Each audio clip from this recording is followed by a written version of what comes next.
People talk a lot about the Constitution and constitutional rights. They have some concerns that possibly a lot of people in politics kind of had a tin ear to for a long time. I'm going to ask you generally so you can tell us. Give us a couple of examples of the kind of constitutional rights that you think are endangered right now, and what you think as a congressman you could or couldn't do about that. Rodney?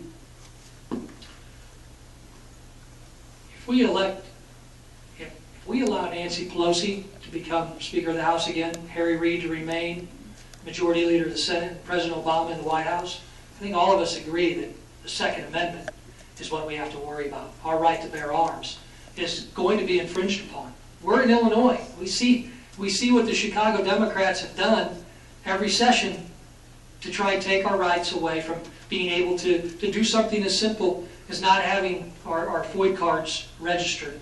You know, what we have to do is make sure that we don't send the Chicago Democrats back to Washington again, because they're going to do the same thing out there.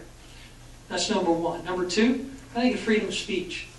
We have to ensure that our media and our ability to speak freely through the media is never infringed upon. And that's something that I'll fight to do in Congress, to make sure that there's no legislation that will stop our voice from getting out or stop any other voices from getting out. I think the free exercise of religion is one that has come under fire in a big way, especially with the contraceptive mandate. And one of the parts of my practice is defending religious institutions when their religious liberties come under attack. And specifically, I think we have to have a Rodney administration, because the ways in which regulatory agencies address some of these issues is important. I represented a specific client. It was a retirement facility, and an advocacy group filed a complaint against them because they had a cross in their name. They weren't actually accused of discriminating against anyone, but a regulatory agency came after them and said, "We think that you should have to remove that cross." And under another administration, that wouldn't have happened. But this administration decided the way in which they interpreted the particular regulation, that they wanted that group to decide to take the cross off the name. We fought for them and said that's unacceptable. While we understand that there are separations that our First Amendment does put in place, it does enshrine the free exercise of religion. That's not just for individuals, but it's also for religious institutions. So looking at specific regulations that prevent those institutions from being able to operate is something that I would make a main priority.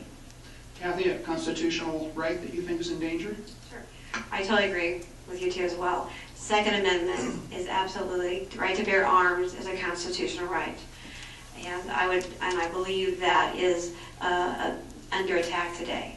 And we see that so very often. And I am very scared, like Rodney said, if David Gill goes up. If you look at David Gill's website, he is against the Second Amendment. That is Nancy Pelosi. A lot of the people up there in Washington right now, if they had their ability to change anything about the Second Amendment, I think that they would. Second thing I believe is religious liberties.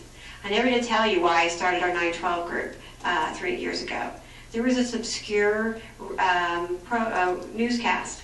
I was sitting at the kitchen table, and it talked about this couple in San Diego who wanted to have a Bible study in their home. And they had to get a permit from the city in order to get this Bible study. But the people who had the Tupperware parties did not have to.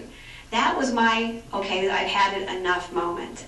And I got up and walked out the door, not exactly that exact day, but within 2 weeks, my husband and I were actually forming a group to support our religious liberties and support other constitutional rights. Because sometimes everybody has to have that aha moment, and that was mine.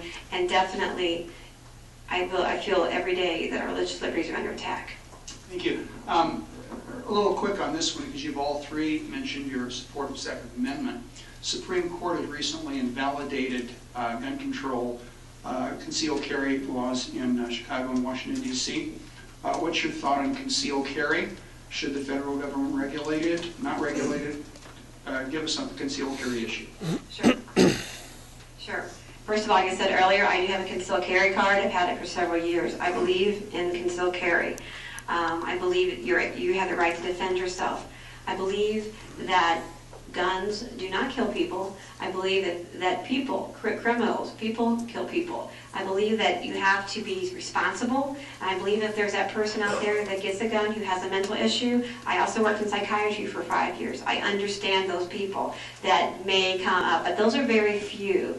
I'm tired of people regulating the 99% of us who are out here responsibly bearing our arms and regulating for that 1%, that one person who may not be not doing it properly or using a gun to kill somebody. A criminal is going to go get a gun and he's going to enact a crime.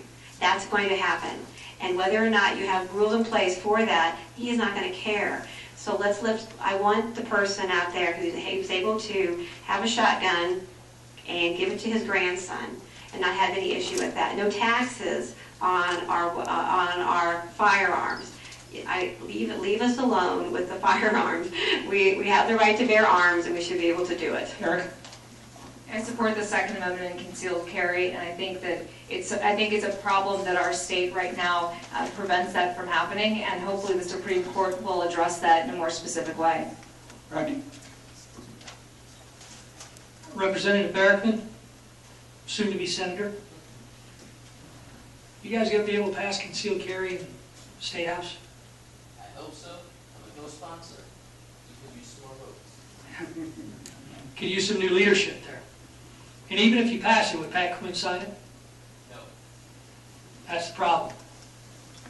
That's why I'm in favor of federal response to concealed carry. I support concealed carry, the right to bear arms. I agree with all of us agree on that.